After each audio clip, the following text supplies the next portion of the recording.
चलिए, जैसा कि आप लोगों को पता है कि आपके चैप्टर की तीसरी क्लास है। इनसे पहले आप लोगों से चाहेंगे कि हमें ये बताएं कि ये पहले जो 2 क्लास रही वो आप लोगों के लिए कैसा रहा, और जब उनकी क्वेश्चन कराए गए तो आप कैसा फील किए। और ये अंतिम क्लास है। और देखिए, जो बच्चे इस वीडियो के साथ हमारे साथ पहली बार जुड़ रहे हैं तो वो पिछली क्लास में जुड़िए, और 2 वीडियो ऐसे हो चुके हैं इनसे इसी चैप्टर से रिलेटेड। तो जब आप वो दोनों चैप्टर कर लेंगे तो इस चैप्टर से जुड़ी हुई क्वेश्चन और इनके ऑब्जेक्टिव जो भी होगी वो आपको बिल्कुल 100% समझ आएगी। तो सबसे पहले आप लोगों को पीछे वाले वीडियो को देखना चाहिए जो पहली बार हैं, और जो देख चुके हैं तो वो ज़रूर बताएं कि कैसी रही क्लास पिछली। और इस क्लास में बहुत ही पूरे, तो अब हम क्लास शुरू करना चाहते हैं बिना समय गंवाए। लेकिन आप लोगों से एक रिक्वेस्ट है कि मेरी ये वीडियो की प्लेलिस्ट भी बनी जा रही है, और आप लोग पुनः वही काम अपने दोस्तों के साथ शेयर करेंगे।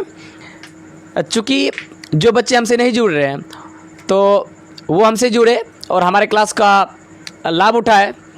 और आप लोगों की सपोर्ट से ही हमारी क्लास चलती है। यदि आप लोग सपोर्ट करें तो ज़रूर आपके लिए नए नए वीडियो, नए नए सारे सब्जेक्ट के लिए लाएंगे। तो चलिए हम धीरे धीरे शुरू करते हैं आपके चैप्टर की। तो राम नाम बिनु बिरथे जगी जनमा, जो नर दुख में दुख नहीं मोने। ये आपका यूँ कहा जाए कि ये तीसरी क्लास है, भाग 3 कहा जाए। और इसके लेखक गुरु नानक जी हैं। आज का क्लास ऐसे क्वेश्चन पे है, तो इसीलिए बार बार कह रहे हैं कि आप पिछले क्लास को ज़रूर देख लीजिएगा, तो इस क्वेश्चन को ज़रूर आपको बिल्कुल 100% समझ आएंगे। चलिए, पहले क्वेश्चन कि वाणी कब विष के समान हो जाती है। तो जब हम अपने मुख से राम नाम का जाप नहीं करते हैं तो हमारी वाणी विष के समान हो जाती है। तो ये तो बिल्कुल आप लोगों को याद होंगे, क्योंकि पहली पंक्ति थी, राम नाम बिनु बिरथे जगी जनमा, बिखु खावे बिखु बोले बिनु नावे निफलु मटे ब्रह्मना। जिसमें ये बताया गया था यदि हम अपने मुख से राम नाम का जप नहीं करते, राम का नाम उच्चारित नहीं करते हैं, तो वह हमारे मुख से निकली हुई जो वाणी होती है वह विष के समान होती है। तो वाणी कब विष के समान हो जाती है? तो राम नाम के बिना, यदि आप हम अपने मुख से राम नाम का जप नहीं करते तो वाणी विष के समान हो जाती है। चलिए, अगला है कि किसके बिना प्राणी को मुक्ति नहीं मिलती है। चलिए, आप लोग जल्दी से बताएंगे किसके बिना प्राणी को मुक्ति नहीं मिलती है। कर्मकांड के बिना, चारों धाम के यात्रा के बिना, मूर्ति पूजा के बिना, गुरु ज्ञान के बिना। क्या जरूरी है मुक्ति पाने के लिए? प्राणी को क्या करना चाहिए? कर्मकांड करनी चाहिए, तीर्थ यात्राएं करनी चाहिए, पुस्तक पाठों का ये बखान करना चाहिए, या चारों धाम की यात्रा करनी चाहिए, या मूर्ति का पूजा करना चाहिए। ये आपको कवि गुरु नानक जी के अनुसार बतानी है। तो गुरु नानक जी के अनुसार गुरु ज्ञान के बिना मुक्ति नहीं मिलती है, गुरु उपदेश के बिना। यहाँ ज्ञान की जगह उपदेश भी हो सकता है। तो गुरु ज्ञान के बिना यानी गुरु उपदेश के बिना आप प्राणी को मुक्ति नहीं मिल सकती। चलिए, ये आपका ऑप्शन नंबर डी सही है। चलिए, अब अगली क्वेश्चन, गुरु नानक का जन्म लाहौर के किस ग्राम में हुआ था? ये उनके परिचय से रिलेटेड क्वेश्चन है। तो गुरु नानक जी का जन्म उसके लाहौर तो प्रदेश पड़ता था, उसके किस गांव में? जलंधर, तलवंडी, गुरुग्राम या गुरुद्वारा, कौन होंगे? चलिए, ये होगा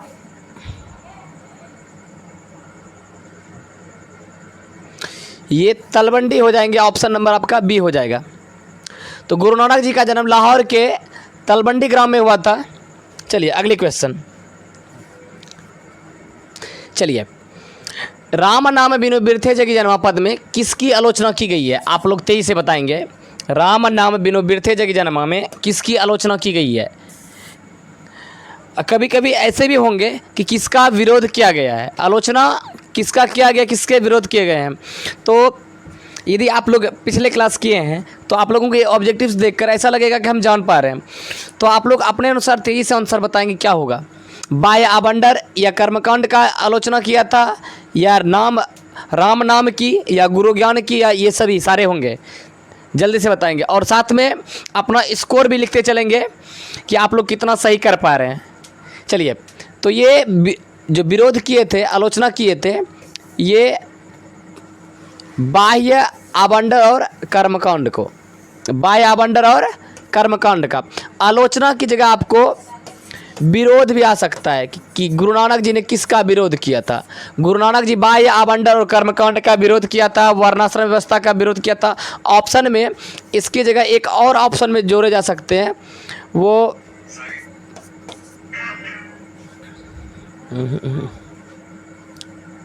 वर्णाश्रम व्यवस्था भी जोड़े जा सकते हैं।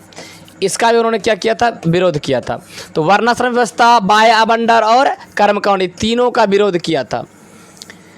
बाह्य आवंडर का मतलब बाहरी दिखावा होता है, जो बाहर से जैसे कि जनेऊ पहन लेते हैं, जटा धारण कर लेते हैं, वो सारे बाहरी दिखावा को सबको क्या किया, विरोध किया है। वर्णाश्रम व्यवस्था का, बाह्य आवंडर का, कर्मकांड का, इन तीनों चीज़ों का विरोध किया है। क्या आप लोगों को याद आ रही है? एक बार फिर से बताइएगा किन किन चीज़ों का वो विरोधी रहे थे। विरोधी पूछेंगे किन किन चीज़ों की विरोधी रहे वो, तो पहला बताएंगे आप लोग, वह रहे वर्णाश्रम व्यवस्था का, वर्णाश्रम व्यवस्था का यानी जात पात पर आधारित समाज का भी विरोध किया था। दूसरी बात पूछेंगे, वह कर्मकांड का भी विरोध किया था, बाह्य आवंडर का भी विरोध किया था। तो इस तरह आपका ऑप्शन ए होता है। अगले क्वेश्चन की ओर चलते हैं। चलिए, ब्रह्म का निवास कहाँ होता है बताएंगे। ब्रह्म का निवास कहाँ होता है? मंदिर में, हृदय में, तीर्थ में, जंगल में, कहाँ होता है ब्रह्म का निवास? तो घट में, हृदय में। ब्रह्म का निवास कहाँ होता है? हृदय में। हृदय की जगह आपको घट भी मिल सकता है। तो ब्रह्म का निवास कहाँ होता है? घट में। चलिए, अगले प्रश्न की ओर चलते हैं। अगला प्रश्न है कि राम नाम बिनु बिरथे जगी जन्मा, यह पंक्ति किसकी है बताएंगे, किसने लिखा है? तेईस से बताएंगे। राम नाम बिनु बिरथे जगी जन्मा, शुरू में ही इसकी चर्चा की है कि राम नाम बिनु बिरथे जगी जन्मा, इसके लेखक मेरे प्रिय कवि गुरु नानक जी हैं। राम नाम बिनु बिरथे जगी जन्मा के लेखक गुरु नानक जी हैं। चलिए, अगला प्रश्न कि गुरु नानक ने जगत का सार किसे कहा है? चलिए, ये इफेक्टेड लाइन है। जगत का सार किसे कहा है? गुरु नानक जी ने जगत का सार किसे कहा है बताओगे? धन अर्जन को। देखिए, धनार्जन का मतलब धन अर्जन, धन अर्जन मतलब पैसे का माना, इसको कहा है, या सांसारिक सुख को कहा है, या पूजा पाठ को कहा है, या हरि कीर्तन को। तो ये तो आप ऑप्शन को देखते ही जान जाएंगे यदि पढ़े हैं तो। हरि कीर्तन को उन्होंने क्या कहा? जगत का सार कहा है। जगत का सार किसे कहा है? हरि कीर्तन को, नाम जप को। हरि कीर्तन दे सकता है, नाम जप दे सकता है। तो ये इसकी क्या थी? जगत का सार था, संसार का यही सार माना है कवि गुरु नानक जी ने। चलिए, अगले प्रश्न की ओर चलते हैं। आप लोग हमारे साथ अपने कॉपी में स्कोर भी करते चले कि इसका ए बी सी कितना सही रहा। जैसे कि एक का मेरा ए था और ये सही रहा या गलत रहा, ऐसे कुछ स्कोर करते रहेंगे। और आखिरी में आप लोग अपना स्कोर भी बताएंगे कि आप पूरे 10 ऑब्जेक्टिव्स में से कितना सही रहा। 1/10 या 20, ये 2/10 या 3/10 या 10/10। यदि 10/10 आ रहा है तो सोच लीजिए उसकी पूरी ध्यान इस अध्याय पे है। और जब ये प्रश्न बिल्कुल आप लोगों के लिए अच्छे लगते हैं और लगता है कि हम आपको समझा पा रहे हैं, तो अवश्य करके लाइक करेंगे, सब्सक्राइब और अपने फ्रेंड्स ग्रुप में शेयर करेंगे। चलिए, अगले प्रश्न की ओर चलते हैं।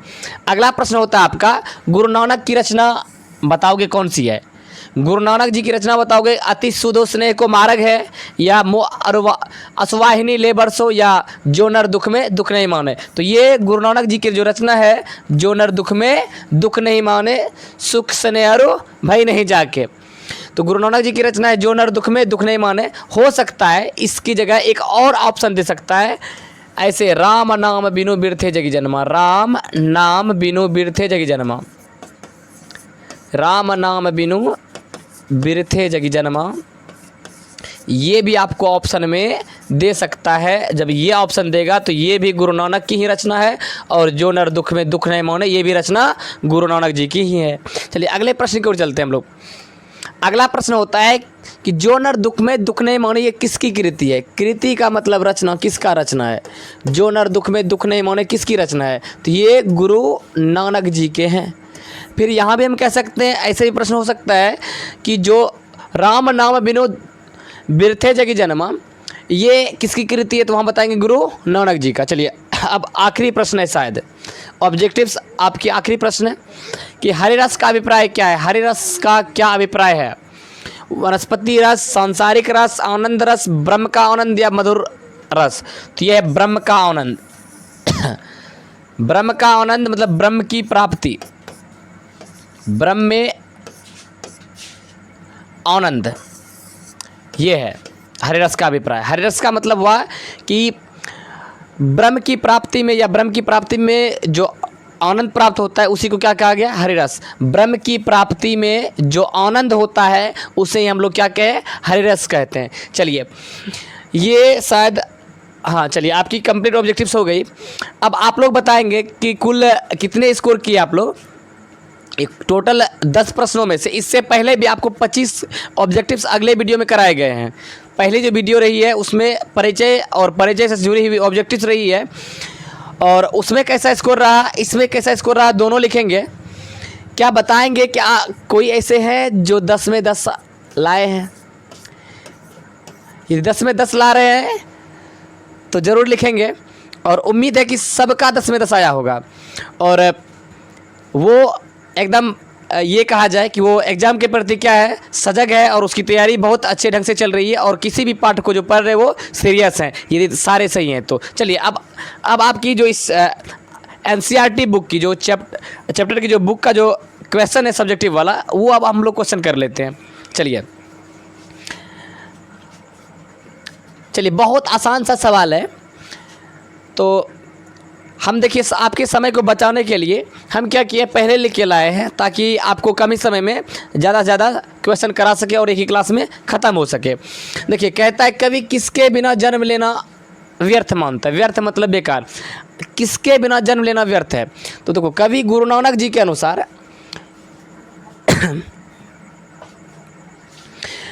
राम नाम के बिना इस जगत में जन्म लेना क्या है? बेकार है। तो कवि गुरु नानक जी राम नाम के बिना इस जगत में, इस संसार में जन्म लेना व्यर्थ मानता है। तो यदि आप अपने मुख से राम नाम का जप नहीं करते हैं तो इस जगत में जन्म लेना क्या है? बेकार है, फिजूल है, बेकार जन्म लेते हैं। तो चलिए मनुष्य में जन्म लेना, इसका मतलब है अपने मुख से राम नाम का जाप करना। अगला प्रश्न है वाणी हमारी कब इसके समान हो जाती है? तो देखो जब मनुष्य अपने मुख से राम नाम का जप नहीं करते, राम नाम को उच्चारित नहीं करते, तो उसकी वाणी जो होती है, उसके मुख से निकली हुई वाणी वह विष के समान हो जाती है। यदि मनुष्य अपने मुख से राम नाम का जप नहीं करते तो उसकी वाणी विष के समान हो जाती है। चलिए अगले प्रश्न है कि नाम कीर्तन के आगे कवि किन कर्मों को व्यर्थ सिद्ध करता है? इस जगह किन छूट गई थी। नाम कीर्तन के आगे कवि किन कर्मों को व्यर्थ सिद्ध करता है, मतलब किन कर्मों को व्यर्थ मानता है। पूछने के कई तरीके ऐसे ही पूछे जा सकते हैं कि कवि गुरु नानक नाम कीर्तन के आगे किन किन कर्मों को व्यर्थ सिद्ध करता है, या व्यर्थ मानता है, या व्यर्थ बताता है, बेकार की चीज़ें बताती है। तो देखो कवि गुरु नानक जी का कहना है कि वो बाह्य आबंडर, जैसे कि बाहरी दिखावा, आप चंदन लगा लीजिए, भस्म लगा लीजिए, जनेऊ धारण कर लीजिए, गेरुआ वस्त्र धारण कर लीजिए, तीर्थ यात्रा कीजिए, ये सारे वो फिजूल बताते हैं। यदि आप अपने मुख से राम नाम का जप नहीं करते, हरि का जप नहीं करते हैं, तो इस संसार में आपका इस जगत में आपका जो जन्म लेना है वो सारे क्या है? फिजूल है, बेकार की चीज़ें, व्यर्थ है। तो कवि कहते हैं कि यदि राम नाम का जाप नहीं करते हैं तो आपके द्वारा ये बाह्य आबंडर, ये बाहरी दिखावा, ये सारे कर्मकांड क्या है? फिजूल वाली चीज़ें हैं। तो ये नाम कीर्तन के आगे पुस्तक पाठ पढ़ना, व्याकरण का बखान करना, दंड कमंडल धारण करना, दंड मतलब होता है डंडा, वो धारण करना, सिका बढ़ा लेना मतलब अपनी चोटी, ये टीकी जिसको बोलते हैं वो बढ़ा लेना, जनेऊ धारण करना, तीर्थ यात्रा करना, भ्रमण करना, जटा बढ़ाना और वस्त्रहीन होकर नग्न हो जाना, ये सारे कर्मकांड को उन्होंने क्या बताया है? व्यर्थ बताया है। इन सारे कर्मकांडों को वह व्यर्थ सिद्ध करता है, कवि गुरु नानक जी के अनुसार। हाँ, यदि आप हमारे साथ जुड़े हैं तो कॉपी ये जो है कॉपी भी रखें साथ में और किताब भी रखें और नोट भी करते चलें ये सारे क्वेश्चन आंसर को। क्लियर? आगे देखिए, अगला प्रश्न है कि प्रथम पद था आपका कि जो राम नाम बिनु बिरथे जगी जन्मा, तो उस पद में बताएंगे कि कवि ने अपने युग में जो धर्म साधना देखा था वह किस प्रकार का था, कैसा कैसा था, उसके समय में कैसी कैसी धर्म साधनाएं चल रही थी। जैसे कि अभी आप लोग देखेंगे, हम अपने समय में देख पा रहे हैं कि पुजारी वगैरह गेरुआ वस्त्र धारण करता है, जनेऊ पहनता है, मंत्र का उच्चारण करता है। तो कवि के समय में, कवि गुरु नानक जी के समय में जो धर्म साधना थी उसके कैसे कैसे रूप थे ये बताना है। उन्होंने कैसे कैसे रूप को देखे थे कवि गुरु नानक जी अपने समय में, वो बताएंगे कैसे। हाँ, लेकिन बताना है कविता के आधार पर इसके प्रथम पद के आधार पर। तो प्रथम पद के आधार पर कवि गुरु नानक जी अपने समय में, अपने युग में धर्म साधनों के विभिन्न रूप देखे थे, जिसमें देखे थे कि ग्रंथों का पाठ कर रहा था और व्याकरण का बखान कर रहा था, भस्म लगाता था, चंदन लगाता था, जनेऊ धारण करता था, तीर्थ यात्रा करता था। ये सारे रूप थे धर्म साधना के, और यही सब करना ही धर्म मानता था उस समय। लेकिन कवि गुरु नानक जी क्या मानते हैं? राम नाम का जप करना ये धर्म साधना, इससे बढ़कर कोई धर्म साधना नहीं है। ब्रह्म प्राप्त करने का दूसरा कोई धर्म साधना नहीं है। चलिए आगे की प्रश्न जो है वो ये है कि हरिरस से क्या अभिप्राय, कवि के हरिरस कहने का क्या मतलब है, कवि हरिरस जो कह रहा है इसका क्या मतलब होता है, क्या अभिप्राय है। तो कवि गुरु नानक जी के अनुसार राम नाम के जप से आनंद प्राप्त करना ही क्या है? हरिरस है। यदि राम नाम के जप करने में जो हरि की भक्ति में लीन होने से जो आनंद मिलता है वही क्या है? हरिरस है। तो कवि गुरु नानक जी के अनुसार राम नाम के जप से जो आनंद प्राप्ति होती है, जो खुशी प्राप्त होता है, उसी को क्या कहा गया? हरिरस। तो क्योंकि देखिए, नाम कीर्तन से बढ़कर ब्रह्म को प्राप्त करने का कोई धर्म साधन इस पृथ्वी पर नहीं है। यही है नाम जप करना, और इससे क्या प्राप्त करना? खुशी और आनंद प्राप्ति का यही क्या है? मुख्य स्रोत है। चलिए आगे कहता है, कवि की दृष्टि में ब्रह्म का निवास कहाँ होता है? तो ब्रह्म का निवास कहाँ होता है? ये दूसरे पद की कवि ऐसे ये क्वेश्चन बनी हुई है, तो आप लोग दूसरा पद जरूर जाके पढ़ेंगे कि जो नर दुख में दुख नहीं माने। देखो, कवि गुरु नानक जी की दृष्टि में जो पुरुष सांसारिक सुख दुख लोभ मोह से रहित है, इससे परे हुए, इससे अलग है, इसको त्याग दिए हैं, और जिसके लिए हर्ष शोक ये सब नहीं होता है, इन सब से दूर हैं, जिसके लिए काम क्रोध स्पर्श भी नहीं करता है, उसी मनुष्य के हृदय में, घट में ब्रह्म का निवास होता है। तो गुरु नानक जी की दृष्टि में जो पुरुष सांसारिक सुख दुख लोभ मोह से रहित, हर्ष शोक से दूर रहते, काम क्रोध जिसे स्पर्श नहीं करता है, उसी मनुष्य के हृदय में ब्रह्म का निवास होता है। ये आपको ये पिछले क्लास में कराई गई है। अगला क्वेश्चन है कि गुरु के कृपा से किस युक्ति की पहचान होती है? गुरु के कृपा से किस युक्ति की पहचान होती है? सुनिए, यदि आप पर गुरु की कृपा होगी, यदि आप पर गुरु की कृपा होगी तो आपको ब्रह्म की प्राप्ति का जो उपाय है उसकी पहचान होती है। आप ब्रह्म को क्या कर पाते हैं? साक्षात्कार कर पाते हैं। तो गुरु के कृपा से ब्रह्म की प्राप्ति की युक्ति की पहचान होती है और ब्रह्म का साक्षात्कार होता है, तथा संसार की क्षणभंगुरता का क्या होता है? ज्ञान होता है, और इससे आप लोग क्या करते हैं? उभरने का, इससे निकलने का अपना स्रोत ढूंढते हैं। चलिए, ये सारी बातें कहता है कि जो नर दुख में दुख नहीं माने, ये शायद आपकी आखिरी क्वेश्चन है कि जो नर दुख में दुख नहीं माने, इसका भावार्थ कई बार पूछी गई है। तो ऐसे तो इनके सारे प्रश्न पूछे गए हैं, तो ध्यान देंगे। जो नर दुख में दुख नहीं माने, यह पद जो है, ये इसके लेखक कौन है? गुरु नानक जी हैं। और इस पद में कभी किसकी गुरु की कृपा के द्वारा गोविंद में एकाकार होने का जो प्रेरणा भरता है, तो वही चीज़ आप लोगों को दिखाई गई है। चलिए, और ये शायद 5 नंबर के क्वेश्चन में पूछे गए हैं, इसलिए आप लोगों के लिए क्या है, इम्पोर्टेंट है, ध्यान दोगे।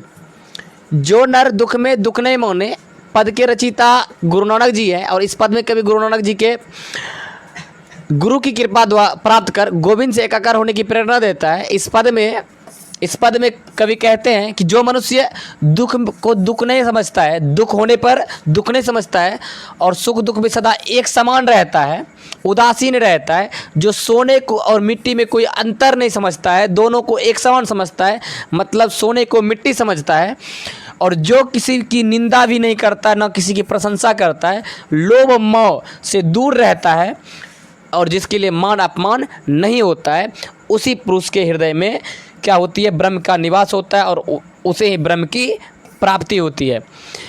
तो ये था आपके एनसीईआरटी के सारे क्वेश्चन। ये आखिरी क्वेश्चन है आपकी। और अब जो हम अगले क्लास लेके आएंगे वो होगा आपका प्रेम अयनी श्री राधिका प्रेम बरंतु नंदनंद। ये कविताएं होंगे और बिल्कुल ठीक ऐसे ही जैसे आप लोगों की ये कविताएं थी। तो आप लोग बताएंगे कैसी रही क्लास। और आप लोगों के लिए सबसे जो मोस्ट चीज़ होती है कि आप इसे नोट करते चलें, ताकि आप लोगों को तकलीफ़ ना हो कि बाद में वीडियो देख लिए सर ये फिर वो नोट नहीं किए, समझ आई थी, ऐसा कुछ ना आए। आप लोग कॉपी में नोट करते चलें, समझ गए। तो ठीक है, मिलते हैं अगले क्लास में। और एक बार फिर हम कहना चाहेंगे कि एक चीज़ होती है सपोर्ट। आप लोग यदि अपने अपने फ्रेंड्स ग्रुप में और फ्रेंड्स के साथ शेयर करते हैं तो ज़्यादा से ज़्यादा बच्चा हमारे साथ जुड़ेगा और उन्हें इस क्लास की लाभ होगी। और सारे चैप्टर्स आपके हिंदी का ये ऐसे तो रेगुलर हो ही रही है और कराए ही जाएंगे और कंप्लीट कोर्स कराए जाएंगे। तो होता है कि उन्हें भी लाभ होती है। और सबसे बड़ी चीज़ है कि आप लोग जितना लाइक करते हैं तो हमारी हौसलाओं को क्या होता है, एकदम भरपूर ये हौसले बढ़ते हैं। तो हम अब जो है आप लोगों के लिए मैथ भी ला रहे हैं, मैथ की भी ऑब्जेक्टिव आ रही है। तो अब मतलब होगा यदि आप लोग समों को अपने साथ लेके जोड़ते हैं और जुड़ने के लिए बोलते हैं। थोड़ी सी एक प्रॉब्लम आ रही है नेटवर्क की, जिसके कारण हम लाइव नहीं ले पा रहे हैं। और मैथ की जो है ऐसे टोटल मैथ की चैप्टर वाइज